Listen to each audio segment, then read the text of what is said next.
مثال عرض کروں، جس طرح کہ کہتے ہیں نا کہ ہر چمکتی چیز سونا نہیں ہوتی۔ اعوذ باللہ من الشیطان الرجیم، بسم اللہ الرحمن الرحیم۔ السلام علیکم ناظرین، میں ہوں سید معظم بخاری اور آپ دیکھ رہے ہیں پیام رمضان۔ ناظرین، جس طرح کہ آپ کو معلوم ہے کہ ہماری گفتگو دعا کے متعلق چل رہی تھی، اور اسی گفتگو کے سلسلے کو جاری رکھتے ہوئے آج ہمارے ساتھ شریک گفتگو ہیں جامعہ علوم اسلامی کے ناظم اعلیٰ اور سینئر مدرس حجت الاسلام والمسلمین جناب آغا غلام عباس ساجد صاحب۔ السلام علیکم آغا صاحب۔ علیکم السلام ورحمۃ اللہ۔ آغا صاحب، ہم ایک مرتبہ پھر آپ کو اپنے پروگرام میں خوش آمدید کہتے ہیں اور آپ کا شکریہ ادا کرتے ہیں کہ آپ نے اپنے قیمتی وقت میں سے ہمارے پروگرام کے لیے وقت نکالا۔ اصل جیسا کہ آپ کو معلوم ہے کہ ہماری گفتگو دعا کے متعلق ہو رہی ہے، اور اسی حوالے سے میں آج آپ سے پہلا سوال یہ کروں گا کہ مکتب دعا سے ہمیں کیا سبق ملتا ہے؟ اعوذ باللہ من الشیطان الرجیم، بسم اللہ الرحمن الرحیم، وبہ نستعین وہو خیر الناصر والمعین۔ میں آپ کا شکریہ ادا کرتا ہوں اور دعا گو ہوں کہ خالق کائنات آپ کی اور آپ کی ٹیم کی توفیقات خیر میں اضافہ فرمائے، اور اس چینل سے معرف اسلامی یوں ہی نشر ہوتے رہیں اور لوگوں کی اصلاح اور فلاح بہبود کا ذریعہ اور وسیلہ بنتے رہیں انشاءاللہ۔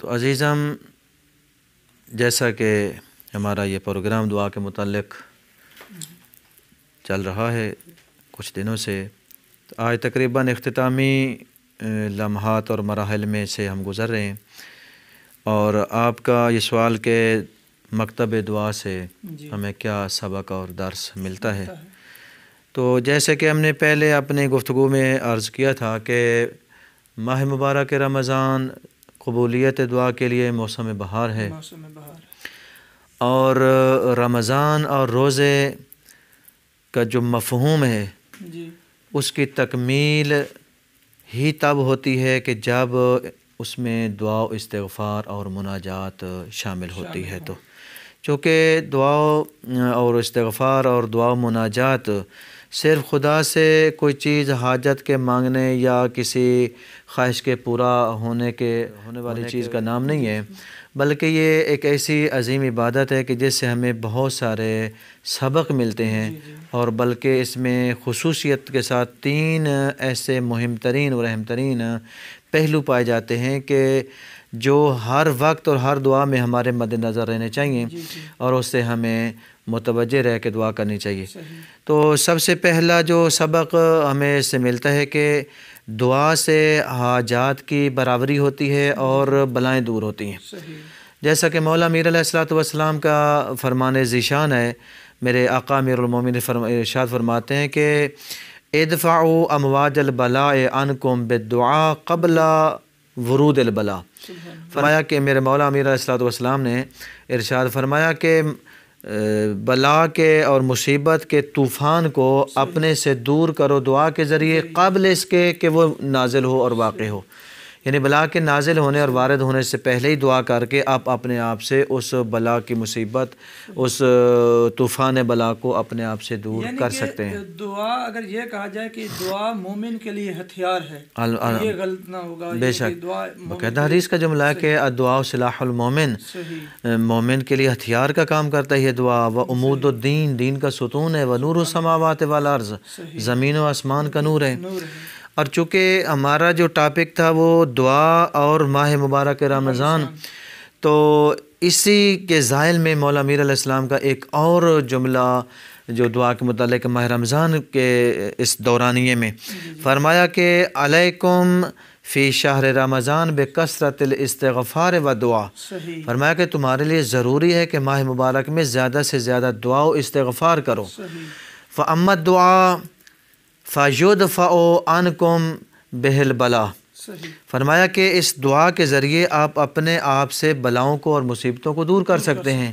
وَأَمَّا الْإِسْتِغْفَارُ فَتُمْحَى بِهِ ذُنُوبُكُمْ۔ فرمایا کہ تم اپنے استغفار کے ذریعے سے اپنے گناہوں کو معاف کروا سکتے ہو، یعنی استغفار کے ذریعے تمہارے گناہ مٹائے جا سکتے ہیں اور دعا کے ذریعے سے تم سے بلائیں اور مصیبتیں دور کی جا سکتی ہیں۔ یہ مولا کا فرمان موجود ہے۔ تو ایک سبق اور دوسری چیز ہے کہ دعا کے ساتھ یہ نالہ و زاری اور گریہ و زاری، خشوع و خضوع اور راز و نیاز، یہ چیزیں انسان کو حاصل ہوتی ہیں۔ اور یہ چیز جو انسان کو جب حاصل ہوتی ہے، راز و نیاز، تو فرمایا کہ اس سے انسان کا غرور ختم ہوتا ہے۔ یہ چیز انسان کے غرور کو توڑتی ہے، یعنی کہ دعا انسان کو متکبر نہیں ہونے جاتی، انسان کے غرور کو توڑتی ہے۔ یہ دعا کے ساتھ جو راز و نیاز ہے، کیونکہ خداوند عالم فرمایا کہ ادعوا ربکم تضرعا و خفیہ، کہ اپنے پروردگار کو تم گڑ گڑا کے اور آہستہ اور دھیمی آواز میں پکارو۔ اس سے انسان کو ایک سکون قلبی نصیب ہوتا ہے، قوت قلب انسان کو ملتی ہے، اور انسان خداوند عالم کی ان نعمات معنوی کو حاصل کرنے کے قابل ہو جاتا ہے۔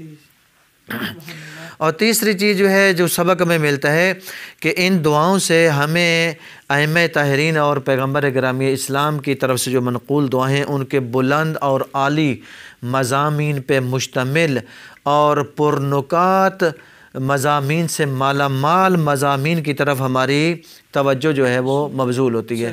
یہ چیزیں ہیں جو انسان کو دعا کے توسل سے انسان کو حاصل ہوتی ہیں۔ ایک اور سوال یہاں پہ میں کرنا چاہوں گا، جو دعائیں قبول نہیں ہوتی، کیا وہ دعائیں رائے گا جاتی ہیں؟ میرا دوست، ایسا نہیں ہے، کیونکہ فرمان معصوم ہے کہ جو دعائیں انسان کرتا ہے، بسا اوقات اس دعا میں انسان کے لیے وقتی طور پہ کوئی فائدہ نہیں ہوتا، یا دنیا میں اس کا کوئی فائدہ نہیں ہوتا۔ مثال عرض کروں، جس طرح کہ کہتے ہیں نا کہ ہر چمکتی چیز سونا نہیں ہوتی۔ ایک آگ کا انگارہ رکھا ہوا ہو اور ایک چھوٹا سا بچہ وہ اس انگارے کو چمکتا ہوا دیکھ کے شاید وہ یہ سمجھے کہ یہ کھانے کی چیز ہے، اور وہ اس کی طرح لپکتا ہے، اس کو اٹھانے کی کوشش کرتا ہے۔ اور آپ کو پتہ ہے کہ بچہ کوئی بھی چیز اٹھاتا ہے، چھوٹا بچہ تو سب سے پہلے منہ میں ڈالتا ہے۔ اب ماں باپ میں سے کوئی ایک دیکھ رہا ہے یا دونوں دیکھ رہے ہیں کہ یہ انگارہ ہے، یہ آگ ہے، یہ بچے کے لیے نقصان کا سبب بنے گا، وہ فوراً وہ چیز اٹھا کے پھینک دیتے ہیں یا بچے کو پکڑ لیتے ہیں، تو بچہ روتا ہے۔ باوجود رونے کے والدین بچے کو اس آگ کے یا اس مضر چیز کے قریب جانے نہیں دیتے۔ کیوں؟ کیونکہ والدین جانتے ہیں کہ یہ چیز اس کو نقصان، بچہ سمجھ رہا ہوتا ہے کہ یہ شاید میرے فائدے میں۔ اسی طرح جو ہم دعائیں کرتے ہیں، بعض ٹائم ہم یہ سمجھ رہے ہوتے ہیں کہ یہ دعا میرے لیے فائدہ مند ہے، لیکن در حقیقت وہ علیم و بذات صدور ذات ہے، جو دلوں کے بیدوں سے بھی واقف ہے، اور جو انسان کے متعلق بہتر فیصلہ کرنے والی ذات ہے۔ وہ ہمارے نقصان میں کبھی کوئی فیصلہ نہیں کرتا۔ جو ہمارے انسان کو میں آ رہا ہوں اسی بات کی طرف آ رہا ہوں، جی بالکل، مایوس نہیں ہونا چاہیے۔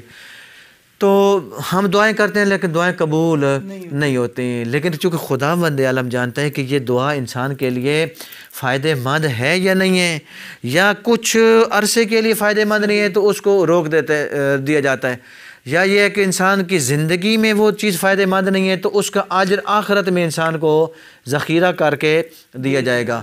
کیونکہ روایت کا جملہ ہے کہ جب بروز معاشر انسان وارد معاشر ہوگا اور دنیا میں اس نے جتنی بھی دعائیں کی ہوں گی اور وہ دعائیں درجہ قبولیت تک نہیں پہنچی ہوں گی، ان دعاؤں کے بدلے میں انسان کو اتنا کچھ دیا جائے گا، اتنا عظیم اجر دیا جائے گا، اور انسان جب پوچھے گا کہ یہ کس چیز کا اجر ہے تو جواب ملے گا کہ یہ وہ چیزیں ہیں، یہ وہ اجر ہے کہ جو دعائیں تو نے دنیا میں کی تھیں لیکن وہ قبول نہیں ہوئی تھی کسی مصلحت کی بنا پر، تو اس کے بدلے میں ہم نے آپ کو یہ اجر ذخیرہ کر کے اور اکٹھا کر کے دیا ہے۔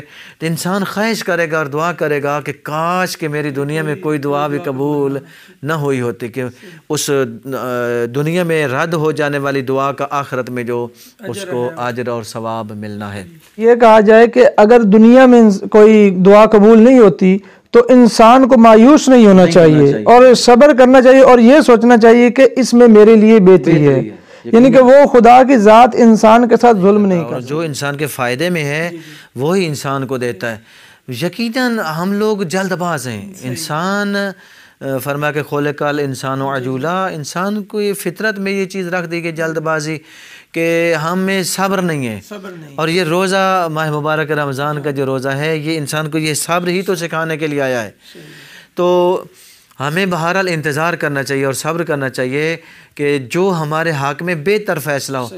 چونکہ وہ امام علیہ السلام کا جملہ اور اس کا خلاصہ امام فرماتے ہیں کہ اے اللہ میری وہ دعائیں جو میری دنیا اور آخرت کے فائدے کے لیے ہیں وہ بے شک قبول فرما لے، جو دعائیں میری دنیا اور آخرت کے فائدے کے لیے نہیں ہیں وہ بے شک رد فرما دے، مجھے کوئی اس کے اوپر گلہ شکوہ نہیں ہے.